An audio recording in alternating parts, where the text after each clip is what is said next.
Привет из Дубая. С вами передача «Голубь мира», где разбираем крутые навыки. Спрашиваем на английском, отвечаем на русском. Подтягивайте язык или смотрите перевод в тайм-кодах. Let's talk about discipline and let's start with the definition.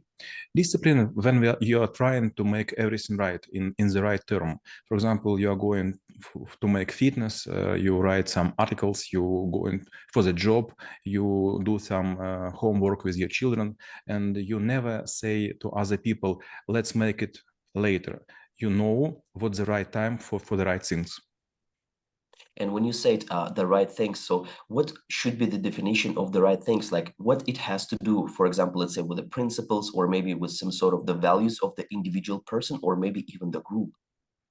You have several circles, as you mentioned already, and you should care about it. For example, you have some circles about you. You should be fitted, you should be well behaving.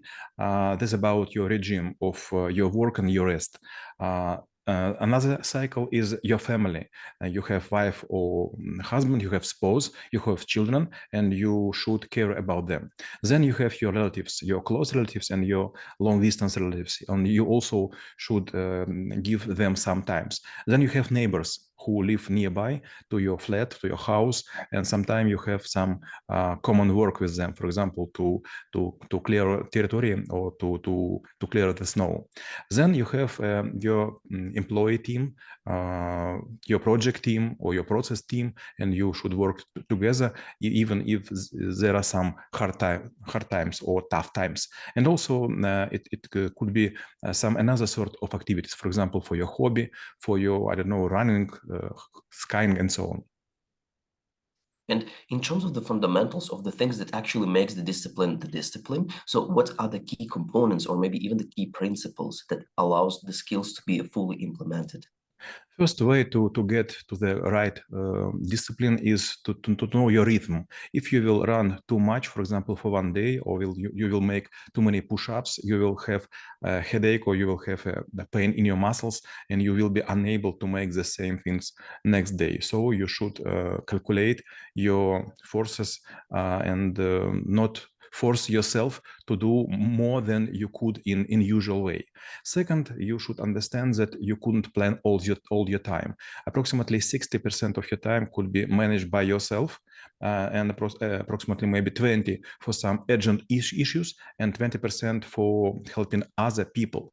And last thing, you couldn't be too tired. You should be aware, for example, your wife or your husband will ask to help with some their project, or maybe children will come to you, approach to you and say, let's do our homework, or maybe your grandpa or grandma will ask for assistance. So you should know that not all your time would belong to you. And when it comes to different grades of the discipline, so from the person who is like barely or rarely disciplined to someone who has the exceptional habit of following the principles or the things that they committed to do, what are the grades and how to move from one to another? First grade is when you are having discipline by yourself. You don't approach to other people. You don't ask for assistance, and you do not offering help. Second grade, when you have some teams working with you and maybe you are a leader of these teams, maybe it is about your home activities, maybe about your work activities, maybe about sport activities, then you have one or maximum two teams. And the last grade of discipline, when you are disciplined for everyone and you could exactly say what is going on and what are you going to do and whom you are trying to help right now. And in one of the classes, you actually said the phrase that was quite memorable for me. You said like, if at certain point of time you start to do like a small things, like let's say you forgot to clean your dishes or you forgot to fold your shirt or forgot to do something, it will be like a plaque. It will grow, meaning that it will go into something bigger. So when it comes to discipline, how to fight such things, like for example, again, like at the game of theory, you said that there is a mechanic that allows you to put some sort of fines to yourself or maybe to the system that allowing you to back on the track efficiently. So what are the ways to not allow to such things to happen and how to deal with them? First, you should know that there is no way to make your plan during the day because of many occasions and many urgent scenes. You can make plan just for weeks or for months, not less period of time could be planned. For example, if you couldn't run today for 1 kilo or 10 kilometers, then you will run the same distance tomorrow. If you are able to make I don't know, something for your spouse, not today, you will make it tomorrow, but you should have like cut pieces of the time. It could be weeks or maybe months, and there is nonetheless period could be addressed.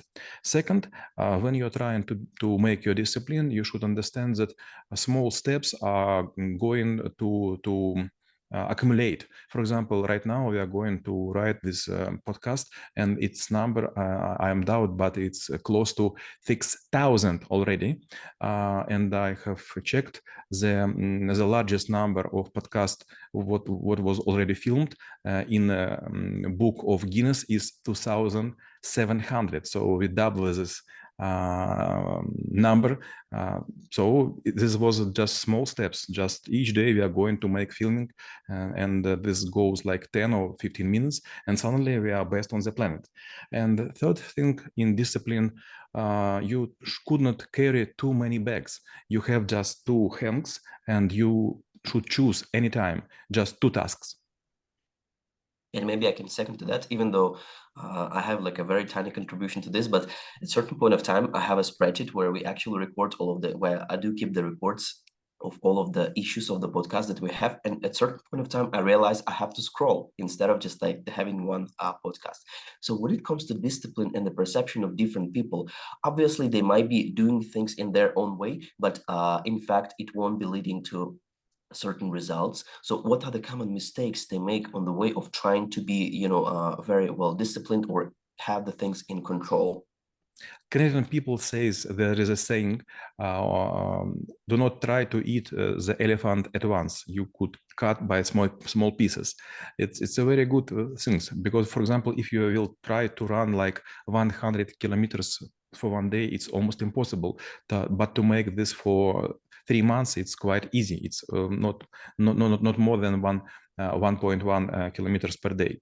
Second, discipline should be implemented behave by behave. So not too many things should be added. For example, one new things per quarter, not more, maybe 3 per year. And last things for discipline, what is important, never ask other people to make the same discipline as you, because if you will ask for children run with you, someday they will say, oh, come on, this is too cold, or maybe too rain, or maybe too heavy wind, we will not go. And you will think, maybe I will not go alone. And so you will lose your day, you will lose your discipline. But if you will not rely on any person and you will do it by yourself, you definitely will run every day, you will read every day, you will write every day, you will work every day, you will make sport every day and hobby every day. And if we would imagine the discipline is just is a one scale that we have on our dashboard, there'll be maybe some other parameters. So let's say willpower of energy. And let's say there might be times when we have to do something just to follow the rhythm, but there is no energy for certain things. So where to find the willpower, or maybe some sort of strength inside of yourself, or maybe within your team, because obviously it's also could be like the team also could be acting as the one organism. So where to find the reserves of this energy, or some sort of the resources in order to proceed to the things that you probably may not want to do right at the moment, but need to finish in the long term. When we're talking about leadership, we're talking about battery to power ourselves and other people also, to have a spare battery for them. But when we're talking about discipline, this is just one thing. So it's not about battery. That's about understanding that you should rely on a very long distance, and to be on the finish, to cross this line, you should save your time, your energy, but do not жалеть. Do not have pity for yourself. That's correct, pity. Do not have pity for yourself. But from other side, do not damage your health, and don't damage your respect for yourself. Last question will be how knowing about discipline could help to make this world a better place. If you'll have, I know, like 5% of disciplined people will have clean streets, will have transport that goes in the right schedule, and we'll have a lot of reliable people who will help, for example, in education, in science, and in other government administrative things, which is important for many people. So let's aim to be in this 5% and even aim exceed it in order to make the world a better place. А мы рассмотрели навык дисциплины и чем он полезен именно вам. Всем мира!